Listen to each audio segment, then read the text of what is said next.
Asia is on edge after another earthquake hit the Southeast Asian country of Myanmar, also known as Burma. ABC has more. It measured 6.8, shaking across hundreds of miles. So far, more than 70 people have died, but the toll is expected to rise. Hundreds of homes, Buddhist monasteries, and government buildings have been damaged. The quake occurred in what's known as the Golden Triangle, a region where Myanmar, Laos, and Thailand border one another. As a result, shaking and aftershocks were felt in these countries, as well as China and Vietnam. An article from the BBC says, even though the Burmese government has released information about the death toll and injuries, it might be some time before the rest of the world gets an accurate picture of the damage. Burma is ill-prepared to deal with natural disasters. Communication systems and infrastructure are poor, and the military government, still in charge until the handover to a new civilian-led administration, tends to limit the flow of information.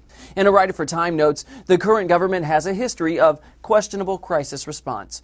During the last natural disaster to hit Burma, Cyclone Nargis in 2008, the government was criticized for placing state security over humanitarian concerns.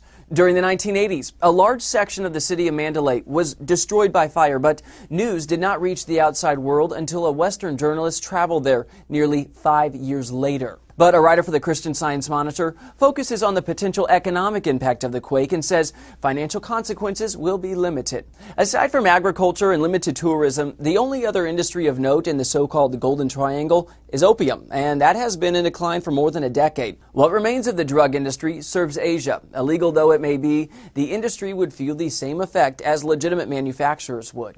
And a volunteer on the ground tells Sydney Morning Herald more, quote, unhappy information will likely come out of the rural areas of Myanmar as the recovery progresses. I'm Chance Seals for Newsy.com. Multiple sources, the real story.